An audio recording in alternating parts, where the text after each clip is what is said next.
सगळ्यांचं माझ्या यूट्यूब चॅनलमध्ये मनापासून स्वागत आणि सगळ्यांना आजचा दिवस खूप आनंदाचा जावो। तर आता सकाळचे 9:30 झालेले आहेत आणि उन्हाळा असल्यामुळे की नाही गायांना पाणी दाखवायला आली आहे आणि गायांना पाणी दाखवून आता खायला टाकलेले आणि अशी छान अशी मक्का आलेली आहे आमच्या शेतात। त्यामुळे आता ही मक्याची कणसं आहे ना मी न्यायला लागली आहे। आज मी मक्याच्या कणसांचा हलवा बनवायला लागली आहे आणि त्यासाठी मी ही 4-5 कणसं काढून घेतलेली आहेत। मक्याची कणसं आपण आहे की नाही भाजून खातो आणि त्याचप्रमाणे आपण त्याचे दाणे काढून येणार तव्यावरती भाजून उकडून असंही खातो। पण आज मी वेगळ्या पद्धतीने जरा मक्याचा हलवा बनवायला लागली आहे आणि त्यासाठी मी ह्या मक्याच्या कणसांची ना हे सगळे वरचं काढून घेतलेले आणि मक्याच्या कणसांवरती ना अशी जास्त केसर असतात ती सगळी काढून घेतलेली आहेत। ही 4-5 कणसं आहेत, काही कणसांना दाणं आहेत, काही कणसांना दाणं नाही आहेत, त्याच्यामुळे जास्त कणसं आणली आहेत, म्हणजे 5-6 कणसं आणलेली आहेत। आमची ही देशी मका आहे आणि देशी मक्याची कणसंही चांगली लागतात चवीला। शेतकऱ्याच्या घरी कुठलीही गोष्ट वाया जात नाही। मक्याच्या कणसाची जे वरचं काढलेले ते सुद्धा आता गाया खातील आणि हे बघा मक्याची कणसं आता माझी सोलून झालेली आहेत। ही मक्याची कणसं खूप कोवळी नाहीत आणि खूप निबारही नाहीत। खूप कोवळी मक्याची कणसं असतील तर त्याच्यापासून दाणे काही काढता येत नाही आणि खूप निबार कणसं असतील तर ती चवीला अजिबात चांगली लागत नाहीत। ही मीडियम अशीच कणसं आहेत आणि हे बघा काही कणसांना दाणेही नाही आहेत, म्हणजे दाणे तयारच झालेले नाही आहेत आणि देशी मका असल्यामुळे चवीला चांगली आहे। ह्यातील जे दाणे नाहीत ती कोवळी कणसं ठेवून बाकीची जी थोडी मीडियम कणसं आहेत ज्याचे दाणे काढता येतात त्या कणसांचे मी आता दाणे काढून घ्यायला लागली आहे।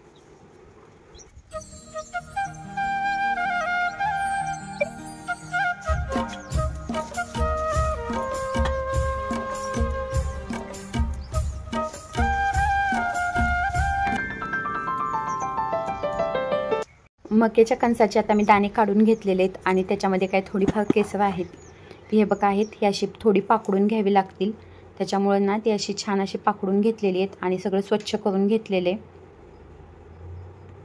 मका ही अशी मोठ्या गॅसवरती ना छान डाग पडेपर्यंत भाजून घ्यायची, कारण छोट्या गॅसवरती भाजून घेतली तर मका कडक होते, त्याच्यामुळे अशी मोठ्याच गॅसवरती भाजून घ्यायची। आणि मी आता ही मका छान अशी भाजून घेतलेली आहे, छान अशी डाग पडेपर्यंत भाजून घेतलेली आहे। मक्याच्या दाण्याचा हलवा बनवण्यासाठी मी आता हा गूळ कापून घ्यायला लागली आहे। तुमच्याकडे जर साखर असेल तर तुम्ही साखरही टाकू शकता आणि गुळाची जी पावडर मिळते ती टाकली तरी चालेल।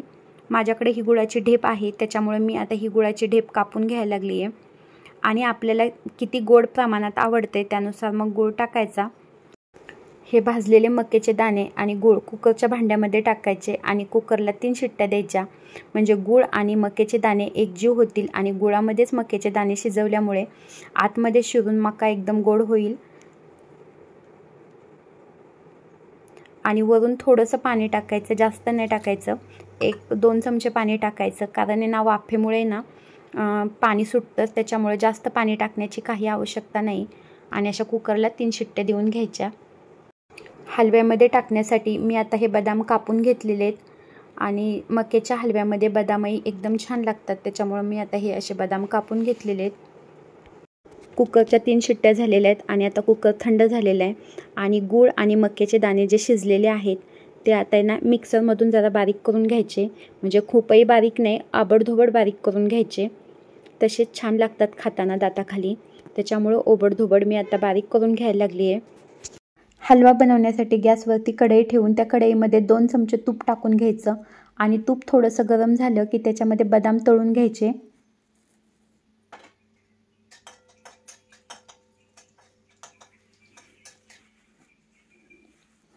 आणि बदाम असे छान असे भाजून घ्यायचे, चांगला सोनेरी कलर येईपर्यंत बदाम भाजून घ्यायचे। बदाम काढून घेतल्यानंतर राहिलेल्या तुपामध्ये वाटलेली मका आहे ती भाजून घ्यायची छान अशी।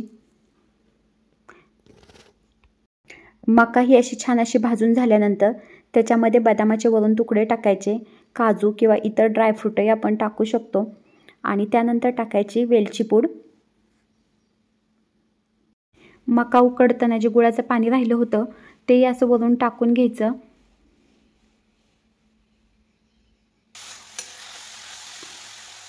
मक्याच्या हलव्यामध्ये केळी छान लागते, त्यामुळे असे केळीचे उभे काप करून हलव्यामध्ये टाकले आणि एक छान अशी वाफ येऊ दिली की मग मस्त असा हलवा तयार झाला।